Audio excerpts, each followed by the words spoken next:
Back to the Dean Obeidallah show. Friday, third hour can only mean one thing. What just happened as we look back at the insanity of the week? Joining me now, people, only one has been on before. The others I know. First up, Madison Malloy, a comedian I know for a long time, author, podcast host, mindset coach, author of the book Time to Lighten the F Up, a self-help guide with a sense of humor, a side of humor. Madison, good to see you. Welcome to the show. I'm so excited to be here. How are you? I'm pretty good. Also here, Tara Dublin. She's been on the show when I was not here. She filled in. She was a guest when Joe Sudbury was hosting, I believe, or Max was hosting. A writer, political commentator, blocked by Donald Trump on Twitter in 2015. Author of the book, The Sound of Setting, a non-political rock and roll love story, available on Amazon and powells.com. Tara, thanks for being on. Good to see you. Thank you so much for having me. I'm very, very excited. I wore my favorite shirt for you. It's Wonder Woman punching Donald Trump. It is. She fights for truth, justice, and the American way. So, that's what we're all about.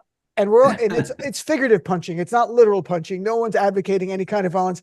And Jimmy Tingle's here, one of the top comics in the country. He's been on Tonight Show, 60 Minutes, you name it. He's performing his one-person show right here in New York. Jimmy Tingle, Humor and the Hope for Humanity at the Soho Playhouse in New York through June 2nd. Jimmy, good to see you.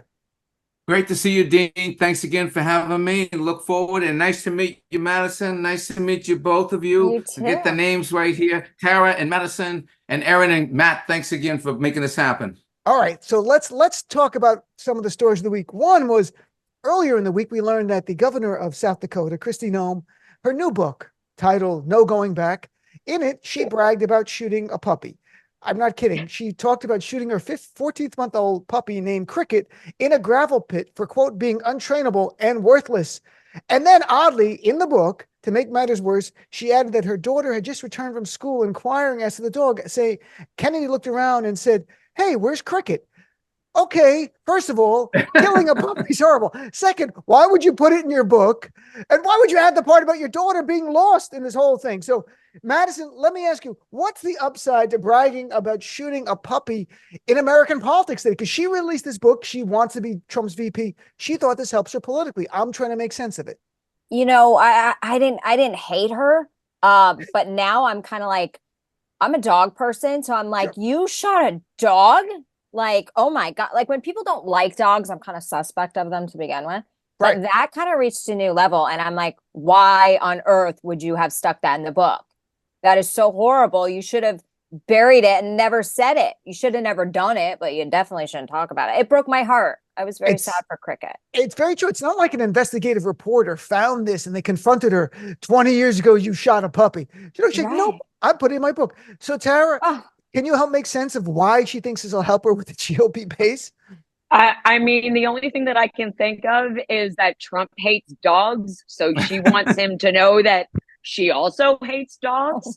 I'm not entirely sure who you think you're chasing clout from when you admit to being a puppy murderer, but it's not going to be the best people, I'm guessing. Also, her name is now spelled with 3 Ks. It's Kristi. And I wonder if I haven't read her book, which of course she didn't write herself. Right. But does she also talk about how she had an affair with Corey Lewandowski and why she suddenly has Alina Habba's face? Does she also touch on that? Because she's so thirsty to be Trump's VP that I think that she's completely lost all sense of what is supposed to be normal in politics. Right. But then again, it's 2024 and the normalization of Trump has been going on for so long that no one recognizes what's abnormal and what isn't anymore. I agree. Jimmy, you've joked about politics for a long time. Can you remember a governor trying to become a VP by bragging about shooting a puppy? Have you ever seen that before? No, I have not. However, these are the times that try men's souls, Dean. Right, exactly. So we're in a different media landscape. We're in a different attention span of the American people. This story has everything for the Republican base. You got a dog, you got guns, you got family, you got a gravel pit, you got a killing, and you got tough love. Dean, this is going to rally the troops. So you think it's going to help? You know what's also weird? In the book, she adds, after shooting, because I read an excerpt in The Guardian. I didn't read the book. I'm never going to read the book. After shooting the dog, Cricket, she said that more work had to be done. She knew it. And she went and got the family goat and shot the goat as well in the same gravel pit. I'm not kidding. And then she said construction workers were watching her when she did this. And then she looked at them and they all went back to work. It's a very Tony Soprano type of moment. Like she's whacking dogs, whacking goats. Construction workers like, what's going on? And she's like, you want some of this? I'll come down to the gravel pit. So, I mean, Madison, maybe we need a vice president. Dick Cheney shot his friend in the face and regretted it. Maybe we need a vice president who's not afraid to shoot a goat or a dog to scare people. This is America. We shoot puppies. You know, is there something, am I missing about the goat and puppy killing? I don't know. I'm such an animal lover. It just like, it made me so infuriated. But yeah, I forgot about the whole Cheney thing. And it's kind of like, it's just, I don't know. Guns are there to protect you, but like the dog wasn't hurting you. Like give the dog away for freaking adoption. Somebody would have taken that dog. It's expensive. Joe Biden would have taken that dog. So Joe Biden's dog bites everybody. Joe I was going to say, he would actually fit right in. You know, Cricket would have been in home. Cricket and Commander, like guard dogs on the. It's interesting too because Dick Cheney, who's awful, did regret shooting his friend. I went back and looked at the statement. He said it was the worst day of my life. Kristi Noem has doubled and tripled down on shooting a dog, going, that's the way it's got to be out here. We just shot horses. She literally said, we just shot horses. I'm like, you're not making this better. Like killing more animals. It's not like I shoot every animal. It's not just puppies. Is that her point? Maybe Jimmy, that's it. She just wants to make it clear. She'll shoot any animal that Donald Trump requires her. That's why she wants to be his VP. That's to make it clear. I mean, I think so. I think it's trying to get her toughness credentials up, you know, and with certain people that go, that's right. That's the way we do it. We shoot people. Dick Cheney, you know, to his credit, it was an accident. He didn't go out and shoot his vice. He didn't shoot his friend because his friend was unmanageable or not paying attention or wasn't following directions. He shot him by accident, and he said in an interview, it was the worst day of my life. This is clearly not the worst day of her life, and she's positioning herself to be a tough person. And as a woman, unfortunately, you have to act even more tough in certain circles to be taken seriously as a vice president or whatever in anything. So I think that's a lot of it. Interesting. Tara, do you think there is an untalked to demographic of puppy killers that she's trying to reach? She's like, no one ever talks to now the puppy killers are like, finally someone's speaking to me. I feel seen. I've been hiding in my mom's basement with puppy pelts for years, and now I feel seen. What? I mean, it's so ironic that the people who call themselves the pro-life party are actually a death cult. They love their guns. They love dead animals. How many pictures have we seen with Uday and Eric and Don Jr. Posing with dead animals on hunts that were like arranged for them because they're such avid hunters that what they do on their like safaris, they like circle and make sure these animals are basically trapped, and then they shoot them and pose with them. They all have a death Jones. If something can die, something that has a heartbeat that they can kill fast, great. That's awesome. It's a photo op for them. And then the irony that her daughter is named Kennedy, one of the most democratic surnames in all of America. And what did she tell her kid when Kennedy said, "Where's Cricket?" Did she say she went to live on a farm? You live on a fucking ranch. Where'd the dog go? Where'd the goat go? Where'd they go, Kristi?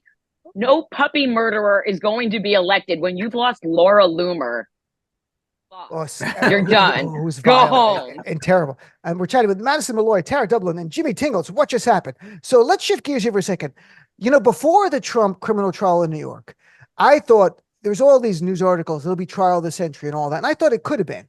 But I really think now it gets press. Of course, I follow it and cover it. But because there's no cameras in the courtroom, I think it's deprived us of that kind of collective sense of watching it the same way people watch, for example, the trial of Derek Chauvin, the police officer who killed George Floyd, or even Kyle Rittenhouse, or decades ago, O.J. Simpson, where the whole country, you can tune in anytime and you can watch it and you don't need any reporter to tell you what's happening. You see it.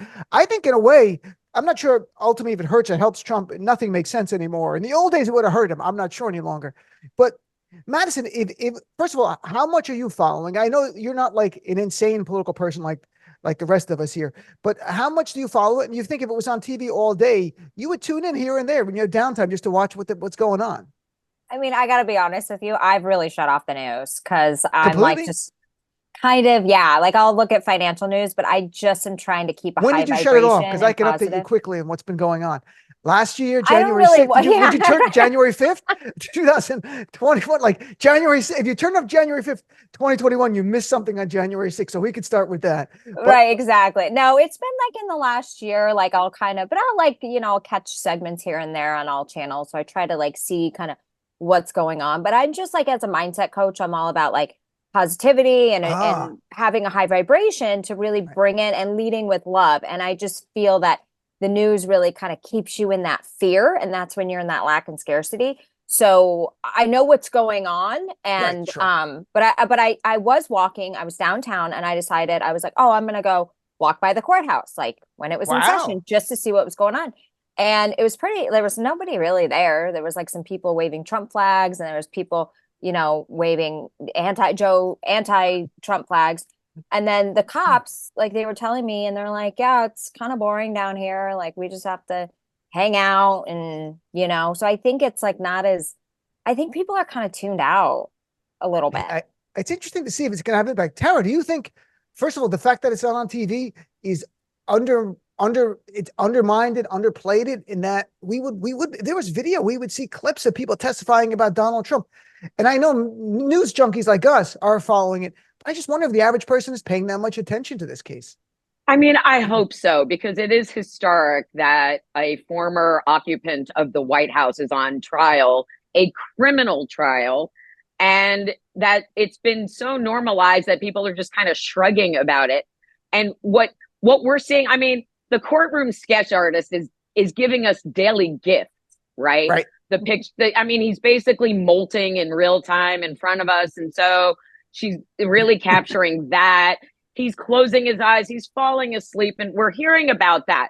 Just the fact, I would like to watch him nodding off in front of a jury. He's so ultimately the thing that he cares about the most, not America, not his base. He only cares about himself and what the public thinks of him. And that he's nodding off in front of the jury that is literally in charge of his future. They will decide if he goes to jail or not. And he couldn't be bothered to try to stay awake in front of them.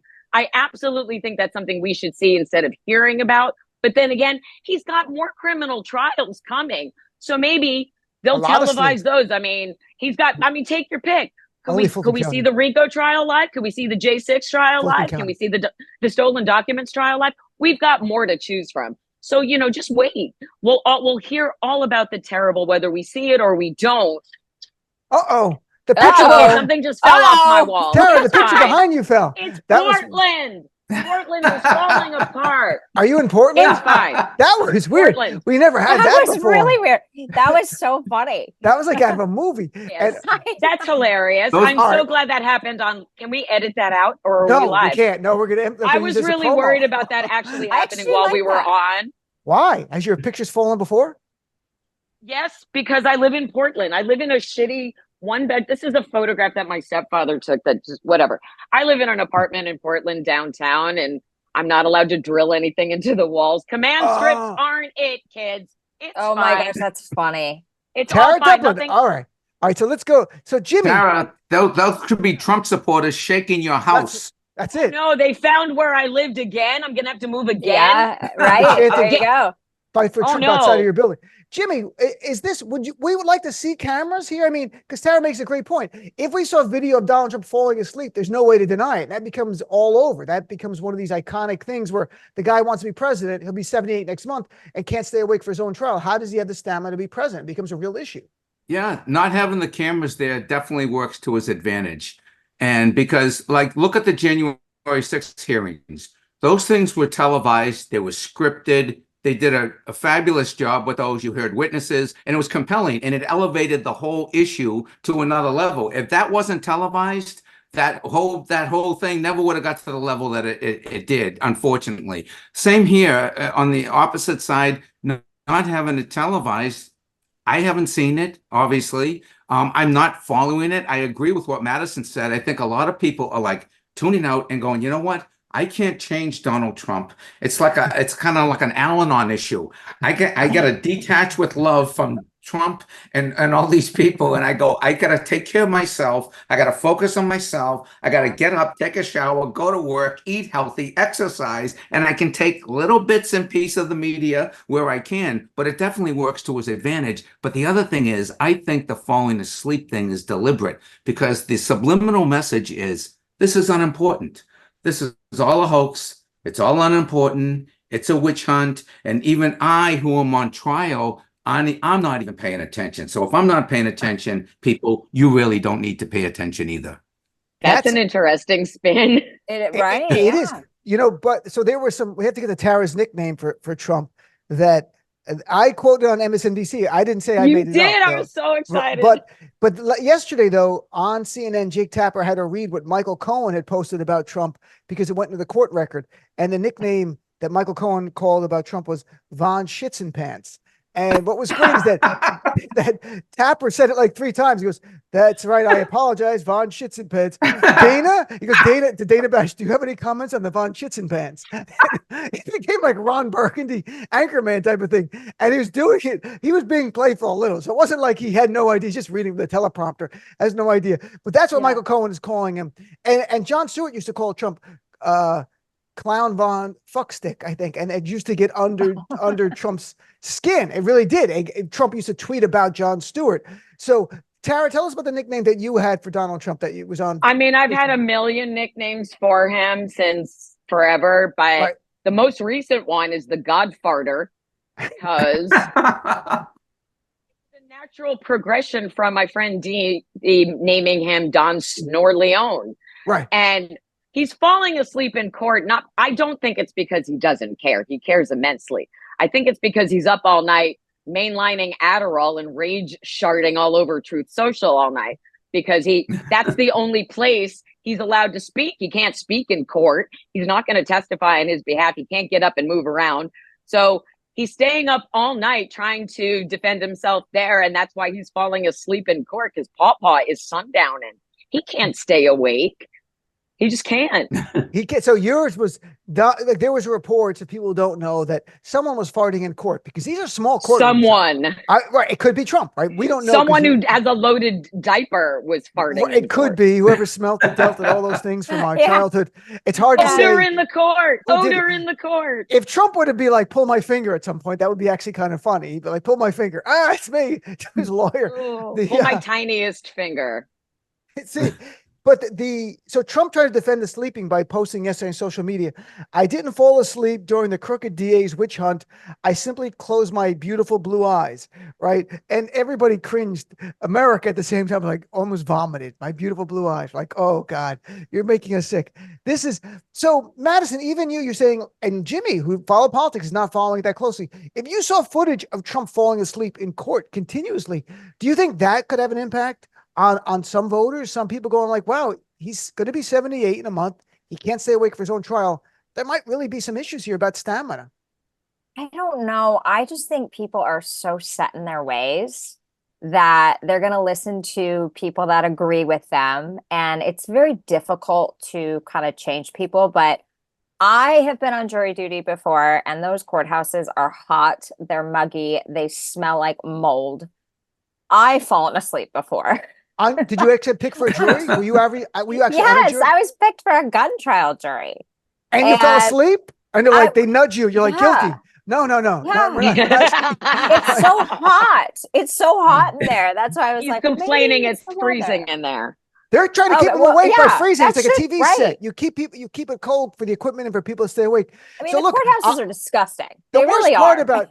the worst part about you falling asleep is that I used to be a lawyer and I tried cases, and you put everything into a trial. You stay up late at night and you wake up early in the morning to get ready, and like, this is it. And you look over and the juror's like, you're like, this is everything I've worked on. This is my dream. It'd be like during a comedy set. Like I finally made it to Broadway and the first row sleeping. Like, this is not going well, So Jimmy, have you ever seen an audience member sleeping during one of your shows at any time? Yeah. When I was first doing my one-person show, I did it at the Broadway Comedy Club back in the day in the 80s. And Irvin Arthur was my agent at the time. You remember Irvin Arthur? I know the And, name. and Michael Green was his assistant, and Michael Green's sister. There were three people in the audience, and Irvin brought Henny Youngman to the show too. So there were Wow. four people: Famous comedian. Irvin Arthur and Henny Youngman, right? And I'm first trying the one-person show. I'm doing like an hour and 45 minutes. At one point, I turned over, and Henny was out. And it was like, he was just like completely asleep. And I've had it happen in other shows too. And I think it has to do with the age of the people sometimes that come there. But I'll tell you, Dean, the only thing worse than the person on trial falling asleep is when the defense attorney falls asleep. That's when you know you gotta, it's very, very tough. As long as the defense attorneys can stay awake, I think that's hugely important. But to your point about television, yeah, if it was televised, it would be hurting them. It would be hurting them a lot more because of the evidence that's coming out, especially the whole thing with the National Enquirer and what's his name, David Pecker, and then we're gonna have Stormy Daniels is gonna come testify, and I mean, Karen all of McDougal, the former that. Playboy playmate. That would have made And the- great television. and And the Michael deliberate- Cohen, when yeah, and Cohen the goes to delib- testify. Right. And the deliberate suppression of stories and paying to have your stories suppressed in the media, in the National Enquirer, kind of like the media, almost media, right? But I mean, that's a whole different level of dishonesty right there. Jimmy, what's worse, somebody walking out during your set or falling asleep in the audience during your set? What would you say? It depends why they walk out. If they walk out to take a nap, that's one thing. If they walk out because they're angry, that's another thing. If they walk out and flip me off as they're leaving, that's another thing. But if they fall That's a asleep, win. Come on, that's a win. Yeah. If they're giving you the Yes. finger, you've said something, and you're very political. You've said something that angered them, and I'm on your side, so that would be Yeah. a win. yeah, it could be. It could be. It depends. But falling asleep is a little odd when somebody does fall asleep. But I've seen it. You know, I do a lot of these. Sometimes I'll do matinees, and it's in the middle of the day, and the seniors come, and they're Sure. older people, and they just lights go down, and boom. Just like I Trump. remember, like Trump. I remember doing a Yes. show where someone fell asleep, and it was just a normal show at a club in New York. I don't know, maybe they were drinking, and I said, they woke them up, and I'm like, I was like joking with them. I'm like, we'll be landing in 10 minutes. Sorry, we had to wake you. And they're like, That's great. So, Madison, you do stand up for years. Have you ever had anyone fall asleep? Have you ever looked in the audience, see someone's eyes closed? No, thankfully. But yeah, I mean, you can't see half the room anyways because of the True. lights. So I Right. think that if people were tired, they probably wouldn't be sitting in the front row. Hopefully. Like if Very I was true. tired, I'd be sitting in the back. Yeah, it's interesting though. Yeah, people get drunk and that happens. If it's a later show, midday show. But Jimmy's right. The afternoon show, when I did like Laughing Liberally political shows here, and we did like an off-Broadway theater, and it'd be like at 2:00 in the afternoon, and it skews much older. And Yeah. and you're like, they're kind of quiet. I'm like, I think they're sleeping. Like they're not just they're just quiet. I'm like, don't speak too loud. It's like a golf show. You're doing like, and our next joke is about the Dean, yeah. Right. Dean, one of the things I personally don't care if they're sleeping, but if they start snoring, okay, that's a little long. That's crossing the line. And I'm chatting with Madison Malloy, Tara Dublin, and Jimmy Tingle. What just happened? All right, so let's see if there's one last thing about that thing before we shift gears and take a break. Well, I think that's really, we've explored all we can of the Trump trial, except for one last question. If he's convicted, does it matter to anyone?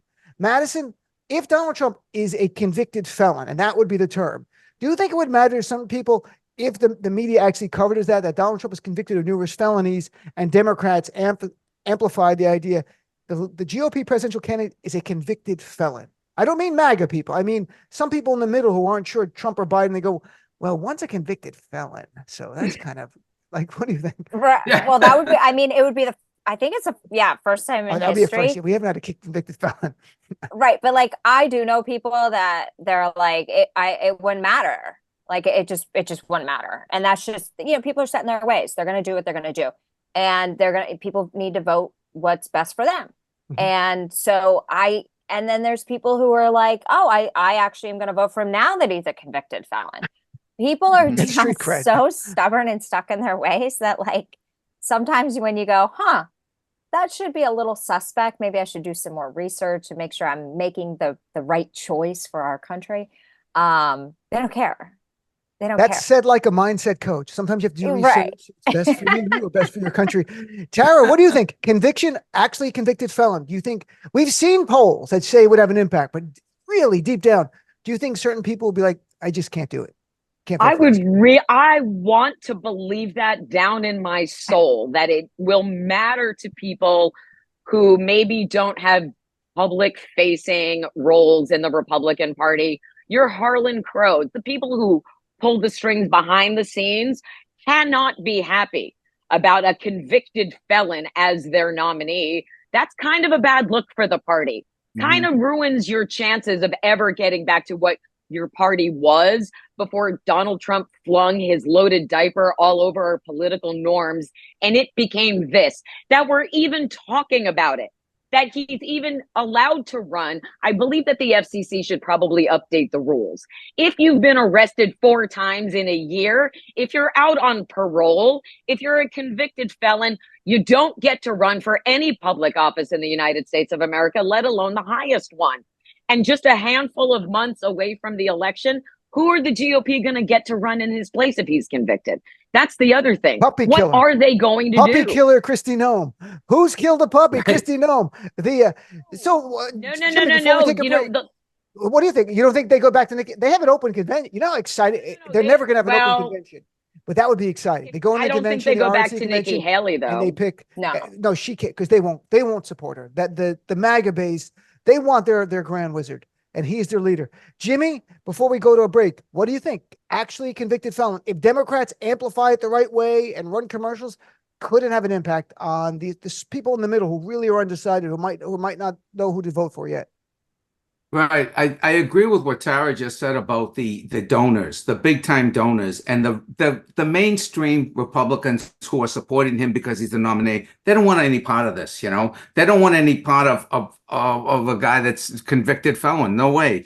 The base, many of them are convicted, maybe, or maybe have the different life experiences, you know, would say, you know what, fuck it, you know, I don't care. Right. He's my guy, and this is all a hoax, right? And some people it's going to hurt him. Some people it's going to help him. Upper West Side of Manhattan, it's going to hurt him. Rikers Island, he could carry Rikers at this point as a convicted fella. It's a balancing act. But again, to Tara's point, who are they going to get to replace him at this point? You know, and who they get, and maybe that's part of the Democratic strategy. You know, if they hammer that, you know, the convicted felon is on the ballot, of course it's going to hurt him. If they do, I hope they do, because Democrats haven't wanted to talk about the criminal stuff. I mean, Donald Trump is out on bail. You would think they would mention that a lot, like the idea, like the Republican candidate is literally, he had to post $200,000 bail in Fulton County, but they don't want that. But I did have the DNC chair, Jamie Harrison, on, and I said, if Trump is convicted, will you talk about that? And he said, we will make America aware of his status. That was his nice way of putting it. I'm like, well, I got to tell you something, Dean. Yes. It's not a winning strategy, man. They should be going after him. The pussy grabber, the convicted, whatever it was with the rape issue. I mean, drive these things home, just like they do to the Democrats. They were calling Hillary Clinton crooked Hillary. She was, I mean, it's the kettle calling the whatever that saying is, the pot calling the kettle black or whatever. Right. You know, I mean, but you gotta elevate it, and you gotta fight fire with fire, and you can't be like taking the high road. You know, when people are attacking Joe Biden for calling him what are they calling him? They call him Sleepy Joe. Sleepy Joe. But also, the Biden crime family. I know the Biden crime Joe family. Biden. No, I mean, they're going after him like this, and that's all bullshit. But this is like legitimate, so you got to hammer it home. Imagine if Joe Biden was facing, it's now down to 88 felonies, but 88 felonies in 4 jurisdictions. He was out on bail. Republicans all day, nonstop. Fox News would break into their coverage again to go like, and he got indicted again. This is outrageous. Meanwhile, they run with Hunter Biden stuff all the time. And Democrats are like, we can't talk about this because, you know, we believe in the fairness of the system. I'm like, have someone talk. Not Biden, somebody talk about this crap. Like, I'll talk about exactly.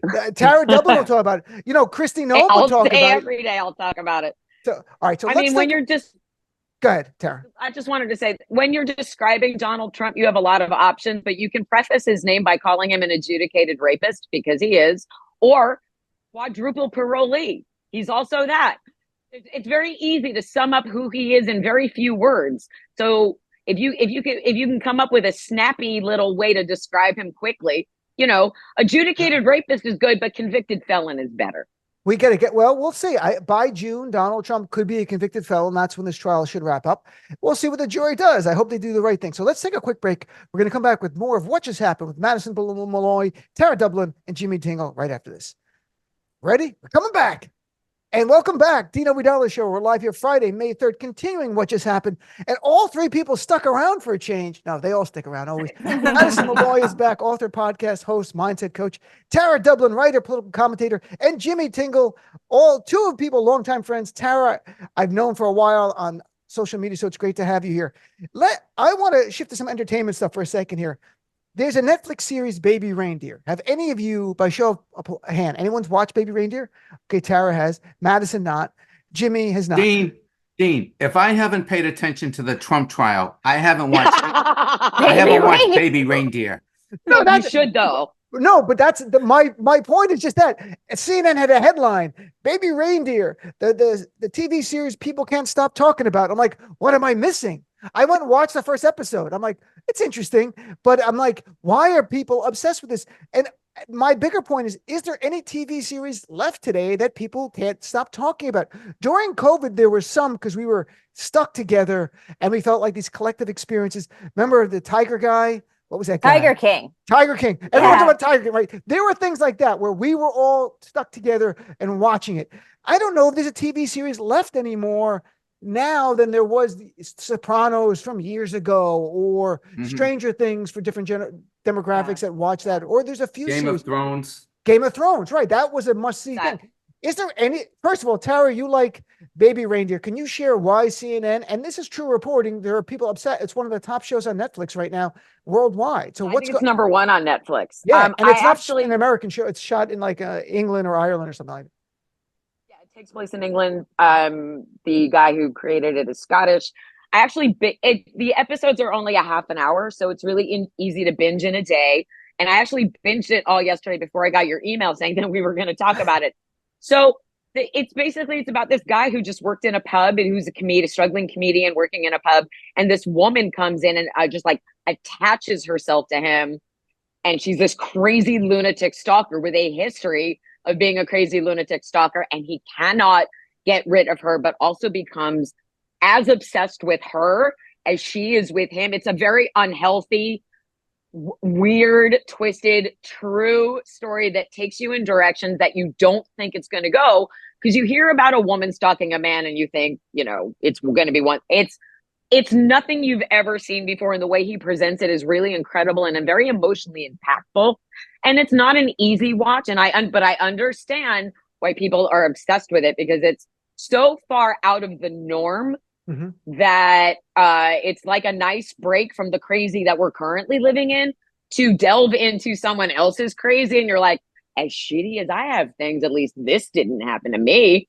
So, and it's a true story, just so people should know. And it's a true story. And I think that is why people love true crime. People get hooked on stuff like that, like they did on the Jinx and other things like that. And I think every so often there's something that just sets off some kind of cultural craziness. Like being stalked is a very scary and real thing that a lot of people experience.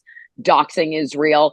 I've been attacked by MAGA people. I've been stalked. I've been doxed. I've been harassed, all of those things. And so it's a very visceral, scary feeling.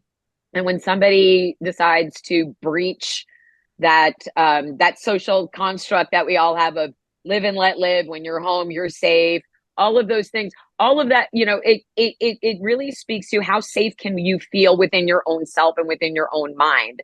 And I encourage literally you can binge it in a night, and it's something that's incredibly thought provoking, and it's not an easy watch. And it's something where you should put your phone down and not be like looking at stuff while you're watching it, because a lot of people do that. And Tara Dublin gave you a glowing review. Mind-body connection. Like it's a really, it makes you think about what happens to you mentally and emotionally, also impacts you physically, And it's crazy. It's crazy, crazy banana stuff, and everybody should watch it. Excellent. It's called Baby Reindeer. and Baby that's Reindeer. Because there's a where they bring a baby reindeer to a gravel pit and shoot it. No, they don't. That's Kristi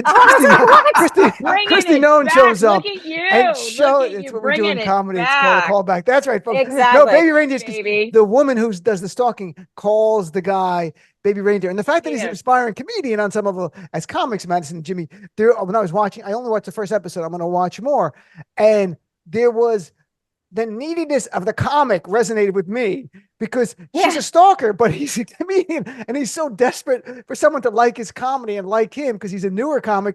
It kind of feeds on it. So if you guys watch it from that point of view, you'd be like, okay, I could see actually early in my career being cool with a stalker because they're going to come to my shows. They're going to bring people and you know, they're there for me. So there's a weird level as a comic watching going, it's very believable. I'm not even kidding. Like I sound like Scott Blakeman. Very believable.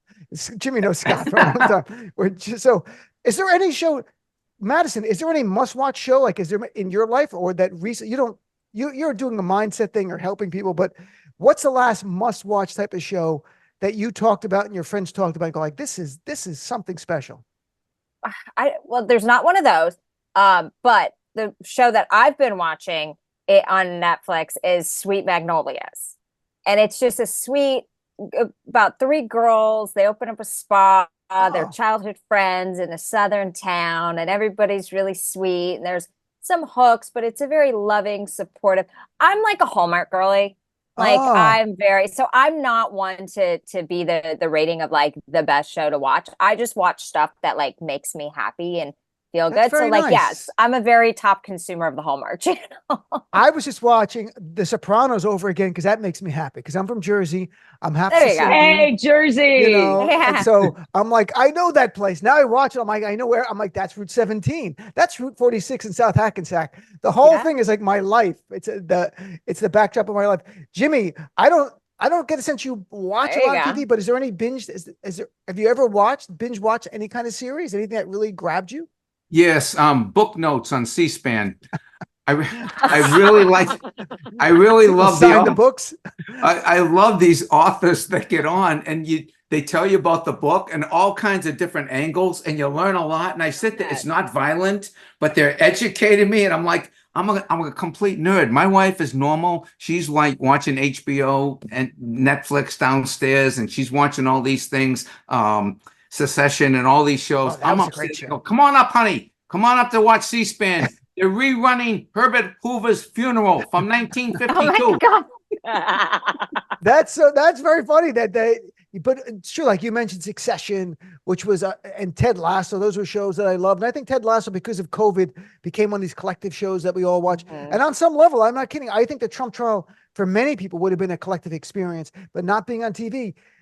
Reporters literally reading what the reporter in the courtroom is sending them. And they go, and right now the defense attorney is asking this. I'm like, this can't be worse. Like we've gone backwards into, it's like watching radio read to you. I'm like, how is this? How does any producer think this is good?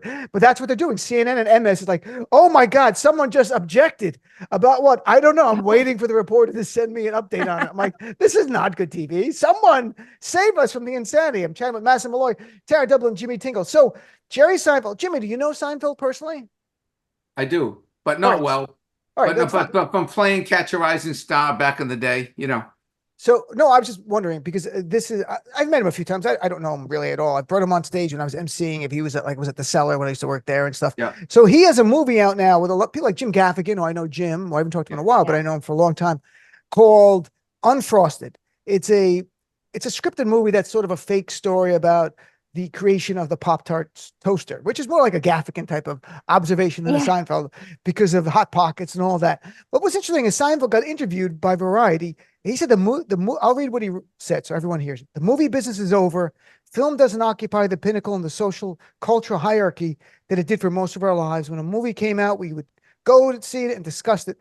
Sort of like I was saying about these moments in time, like if the Trump trial was on TV.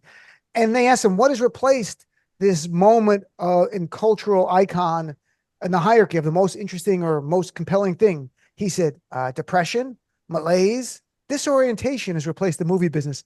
And I'm like, I'm not sure what's going on with Jerry right here, because I do get the sense that movies don't hold the place they once did. But I think I don't want to speak for you guys. Why? I'll go around and ask you. First of all, Madison, when's the last time you saw a movie, and do movies coming out mean what they did maybe years ago, if they meant something to you years ago? I mean, it doesn't have as much excitement as it used to when you were younger. But I actually still go to the movies. Sometimes it's, especially with those reclining seats. I'm like, I don't have these in my house. Like, I gotta go check this out. Right. I actually saw a movie with Rye Daddy on Tuesday because we were like, oh, like whatever, like we don't have shows tonight. Like, let's go. But we picked the movie based on the time, and it was horrible. What Rye movie? Daddy liked it. It was called Annabelle. It was the goriest shit I've ever seen. But Ryan's like, I like it. I'm like, of course you do. Madison Malloy does movie reviews. Goriest shit I've ever seen. Yeah. Next movie. It's a great movie. So, Tara, I mean, do movies have film been replaced by depression, malaise, disorientation? That was kind of, I don't know what he was getting at, Seinfeld. I got the first part, but then the second part I didn't get. Well, it just sounds like he was talking about himself. And, I mean, I don't fan of Jerry Seinfeld. I didn't watch Seinfeld because I was actually living in New York City at the time. And I was like, if I want to listen to a bunch of whiny New Yorkers complain, I'll just go ride the subway. And I also always kind of had a problem with him because everyone seems to forget that when Jerry Seinfeld was 38, he was dating a 17-year-old. That's fine. So, you know what? When is deciding, my friend Hal Sparks says, don't yuck somebody else's yum. If people are enjoying a certain genre of film, but you don't, let them enjoy it. I don't think anything is going to replace movies. I think people still love movies. I think they just happen to enjoy them better at home because going to the movie theater is incredibly expensive. And now people treat the movie theater like they are sitting at home. They talk, they text, they make a lot of noise. They're obnoxious. They're disgusting. I don't want to be around them. Madison, what did you and my daddy do? You were obnoxious. And this is a review. This is a right? review of Madison watching a movie. She was obnoxious. She talked that other people can ruin your movie watching experience, and that will color how you see the film. So like if you go to the movie theater and someone is kicking your seat and they're talking all through it, you're not going to remember how good the movie was. You're going to remember the asshole sitting behind you. Of course. So I don't think it's that people don't enjoy things. I think it's that people just don't want other people ruining things for them. And so they go out of their way to make sure that they're personalizing these experiences for themselves so they can enjoy it. I mean, I would rather watch a movie at home with my cats than in a movie theater with somebody loudly chewing their popcorn behind me. So Jerry Seinfeld's just, I don't know, he's complaining about nothing. What do you know about that? Maybe he is upset because he had a sense the reviews for the movie wouldn't be good. The reviews are not good. The Chicago Sun-Times said, a movie about Pop-Tarts. The headline that sounds says, stupid. Jerry Seinfeld's Unfrosted is one of the worst movies of the decade. I was like, wow, that was a little hard. And the reviews on Rotten Tomatoes aren't great, but this interview he did was a week before, sort of leading up to this. So, Jimmy, do you go to movies anymore? Was there a time, to be fair, where movies were these iconic part of our culture where people talked about it, maybe even helped define a generation? And I don't know if that still exists today. Well, Seinfeld's talking about growing up and going to the movies, and the media landscape was not this wide. It was like this big. There were 3 channels. There were a few networks, movie, what do you call them? Studios. And so it was planned. It was rolled out. People were getting media and information in a planned, concerted way. It wasn't every 5 seconds on your phone, another news report, another flash, another, all that. So I think what he's talking about is how the attention span has been spread out and everything seems to have the same amount of importance. A story that doesn't really mean that much is as important as the Trump trial or as important as, unemployment statistics or the wars in Gaza and Ukraine. I mean, everything seems to be at the same intensity. And I think that's causing a lot of things. And a lot of people are detaching from the media. Personally, like I said, I like C-SPAN. I like to learn. I like to watch. That's just my thing. My wife is the opposite. She loves all the other stuff. But the last movie we went to was called Cabrini. Oh, it was about that one. Yeah, it was about a nun I think it was the 1800s, and she comes to New York City, and she's from Italy, and she's basically helping the immigrants, the Italian immigrants in New York City. It's based on a true Sure, it's a story. famous story. She started her Flying own Nun, right? That's the Flying Nun? her No, own that wasn't the Flying order. Nun. She started her own order, and the order is like all over the world now. And it's just an uplifting story about somebody taking the initiative to help people who are less, the outcast. And you can draw a direct parallel to the migrants today. The migrants that are coming over here from Central America, Latin America, walking here thousands of miles, all kinds of hardships. They're getting to the country. They're all screwed up. Well, at that time in New York, it was similar hardships for the people coming in, Italian, Irish, various immigrants. So I found that uplifting. And I grew up in the city. I'm around murder and death all the time. I don't have to be entertained by it. I don't find it entertaining. I'm trying to get away from it and try to focus on what's positive and what people are doing to improve the world. So Well, it sounds like a mindset coach, like Madison and Tingle, Yeah. Malloy and not Tingle. really, but I just got to tell you, my level of tolerance for it. But I don't want to bum people out. People are free to do what they want to do. And that's what the great thing about America is. You can watch what you want to watch, say what you want to say, and find your own groove. I think Jerry too, also, as he's aged, has become like, not like down on things like bad, not like college students. Like years ago, he's going, we can't perform at colleges anymore because you have to be politically correct all the time. I'm like, you do jokes about neckties. Like, what are you talking about? You don't do any political jokes whatsoever, Seinfeld. So that was a weird thing. All right, we only got like 5 minutes left, and I wanted you guys to get a chance to talk about the projects you're working on, some really great stuff. And if people want to, let's start with you, Madison, because you have your book, Time to Lighten the F Up, a self-help guide with a side of humor. Tell us a little bit about it and where people can find it, please. Yeah, so you can find it Amazon, Barnes and Noble. I'm also donating a portion of the profits to mental health charities to continue in their research, because that is such a big deal and so many people are suffering from that. But it's just a funny guide to help you lighten up and get out of your own way. And I when I wrote it, I was like, oh, everyone felt so divided and hated. And now I'm like, nothing's changed. So America, it's time to lighten the F up. And you can do so by buying my book. So that book, and I have the book, it's funny. And Madison posts videos all the time on Instagram that are like inspirational and make you feel good. And they're good stuff. So Tara, but what about you? You want to mention your book, or where people can follow you on social media? Yeah, you can follow me at Tara Dublin Rocks on Twitter and Tara Dublin Rocks 1 on Instagram. This is my book, The Sound of Settling. It is a rock and roll love story, the ultimate fan fiction, because it's based on the story of how I met Dave Grohl of Foo Fighters back in 2001. Nothing ever happened between us. So this is the what if.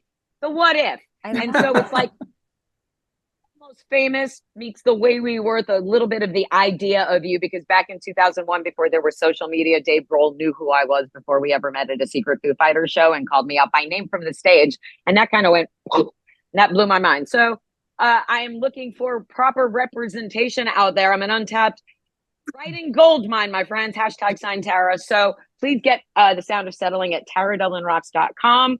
It's gotten amazing reviews on Amazon. And this would be the next binge watch if I could just get to the next level. I'm self-published, and we're just trying to do a good thing for a good person today and buy my book, The Sound of Settling, available.